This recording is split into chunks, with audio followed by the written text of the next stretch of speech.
So, without doubt, what was Aberdeen's best performance of the season, and they'll probably feel a wee bit hard done by that they didn't take something from the game. It finishes Aberdeen 2, Shakhtar 3, and of course Aberdeen did actually take the lead in this game. It's a really, really strange decision from the Shakhtar player with the handball. Clear as day penalty. I don't actually know why the referee, who I thought had a pretty poor game overall actually, didn't give it in real time. But the VAR decision gives the penalty, and Carlson steps up. Terrific penalty. Goalkeeper goes the right way, still can't keep it out. And Aberdeen 1-0 up at that point. And then they could have made it 2-0 not too long after the goalkeeper. Really poor pass out from him to Leighton Clarkson, and he just fluffs his lines on his weaker foot. When he could have potentially made it 2-0. Aberdeen then, of course, sitting in trying to protect their lead, and they were doing well until they do concede around about the 30th minute. I don't even know if he's even having a strike at goal or if he's just trying to send it across. Mitov probably could be doing better, but it comes off the post and into the back of the net for 1-1 just before half-time. About 50 minutes before half time, and then when they came out for the second half, Shakhtar just took control of the game really, until they scored their third goal. Their second goal, it's across to the back post and it's a good header down, to be fair, but the third goal is a piece of real quality. In fairness, it's sent forward, headed down into the ground, and it's a really powerful half volley to beat Dimitar Mitov for 3-1.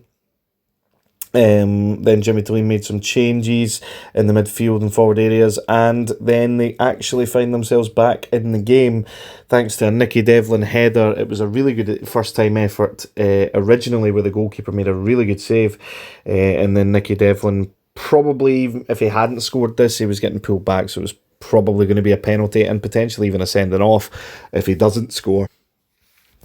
But he heads it into the back of the net. And then from there, it was kind of like a basketball match, end-to-end stuff from both teams, creating chances. And Aberdeen had a flurry of corners at the end of the game where they potentially could have snatched a 3-3 draw. But is that the kind of performance? I know they didn't come away with the win or with even a draw or anything like that, but is that the kind of performance that they can use as a platform to kick on for the rest of the season, or kickstart their season anyway? Of course, it's mental that they've scored 2 goals against Shakhtar and they haven't scored a goal in the Scottish Premiership this season. They'll, of course, be looking to correct that this weekend, if at all possible. But unfortunately, with the loss, we find ourselves in a position where, even in the qualifying campaign, very disappointing for Scottish teams overall, apart from Hibs, really, who were undone by a lapse of concentration, really, in terms of games, or really impressive strikes. And to be fair, Dundee United did manage to take Rapid Vienna to penalties as well, but Rangers, Aberdeen and Celtic all having disappointing overall European campaigns, not in competitions that they would have liked to have been.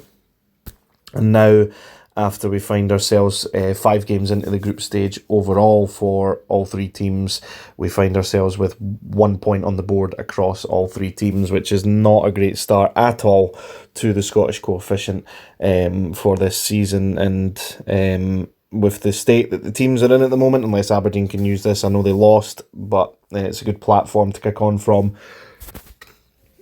But the atmosphere surrounding particularly Celtic and Rangers at the moment would suggest that it's not likely to improve anytime soon unless something changes on the park. Obviously the teams all have a chance to set that right at the weekend, just before the international break, of course. I think it's a short international break, a week and a bit, if that. But it needs to be put right fast if the Scottish coefficient is going to recover this season. Anyway, that's going to do it for the reaction for this one. If you are new around here, please consider checking out some of the other content on the channel, and I'll catch you in the next one.